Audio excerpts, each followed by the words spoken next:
Okay, good morning, everyone. Hi. Thank you for sharing my YouTube channel and my link just now.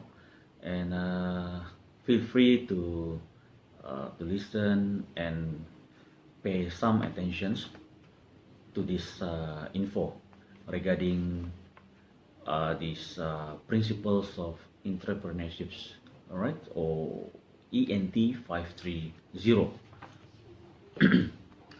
Today I'm going to share the introductions part regarding this subject.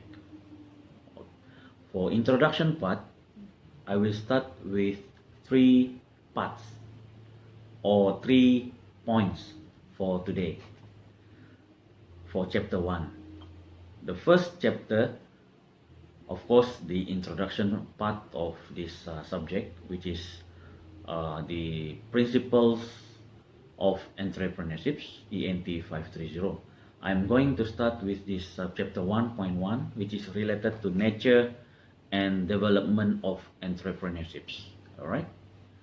When we talk about nature and development of entrepreneurships, we have to find more, to search, all right, to do our own research, the nature.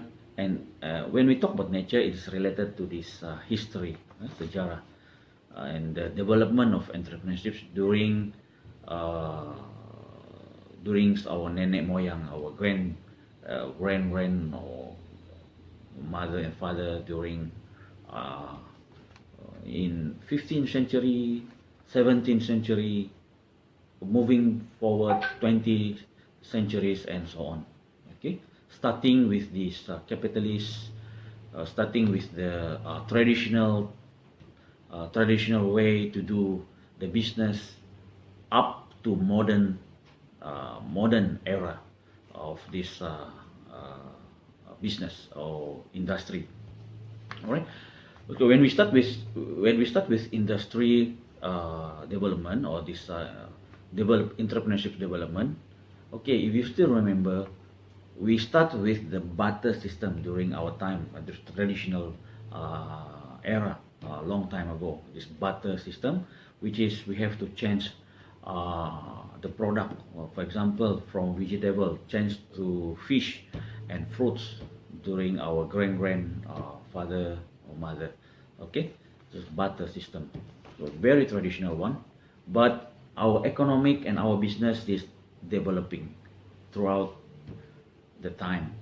All right, because of this modern kind of doing a business, our business now developing, moving towards a modern kind of way of doing a business.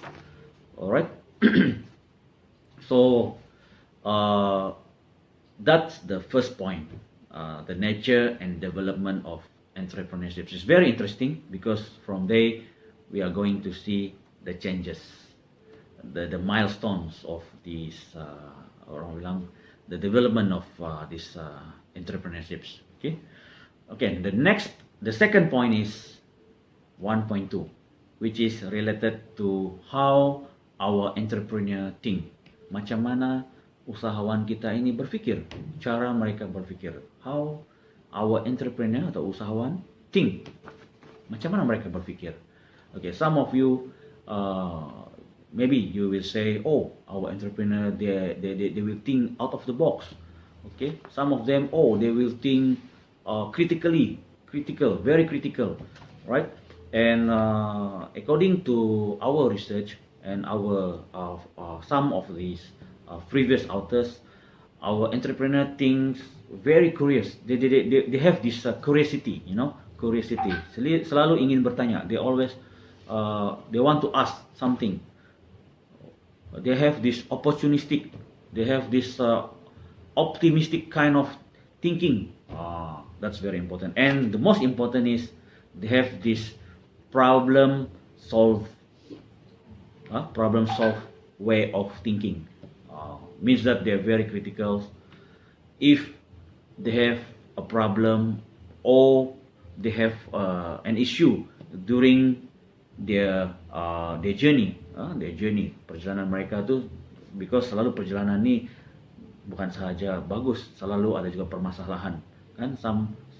In the middle of the path you have your own problem. So as a good entrepreneur, you have to think it critically. You have to think it orang bilang professionally, right? In order to solve the problem. That is how entrepreneur think. All right. You have this curiosity, opportunistic, optimistic. Okay, when problem solver, very critical, and so on. So you guys, you may find out by yourself. There's so many lists also. Okay, the third point is related to role of entrepreneurships in economic development. Role of entrepreneurships in economic development. Apakah peranan keusahawanan ini di dalam pembangunan ekonomi maupun in our country, Malaysia, generally, and generally, and our very own state, Sabah, okay, specifically. So, apa peranan keusahawanan ini di dalam pembangunan ekonomi? Alright, so normally entrepreneurships will spark the economic development. Okay, spark the economic development. How this entrepreneur boleh spark the economic development? First, because of the starting of the new business. Okay, the starting of the new businesses menyebabkan there's so many shop, there's so many businesses timbul, arise, and this will create job opportunity, kan? Apabila banyak perniagaan-perniagaan baru yang dibuat, yang timbul, yang diusahakan oleh peniaga, usahawan, so means that there is an, orang bilang, employment opportunity, job opportunity, peluang pekerjaan, okay, untuk semua orang, for all people, creating job opportunity, and this also will improve our GDP, kan? When we manage to create job opportunity, this will decrease the unemployment rate, kan, akan mengurangkan kadar pengangguran. So of course, when there is a business, especially big business, so there is an import and export activities that will increase our standard of living. Why? Because we have choice. We have a choice. We have product and service yang lebih banyak. So we have a choice. We have better choice. We have orang bilang better standard of living. Kan? So, and the most important thing also, because of this business, we can improve our community. We can improve our community in terms of the economic, in terms of the standard of living. We manage to create job opportunity, skill development, and so on. Ini yang lebih penting juga. So guys, ini sahajalah yang sempat saya. This is what the main point that I managed to share with you all for this morning. The introduction part of this entrepreneurships. The first point is related to nature and development of entrepreneurships. The second point is related to how the entrepreneur think, and the last point is the role of entrepreneurships in our economic development. So hopefully you guys are clear with this. If you have any problem, you just comment di ruang komen di bawah ni. You just put your comments, and I try my best to reply to answer your question in the future. So thank you guys for today. Bye bye.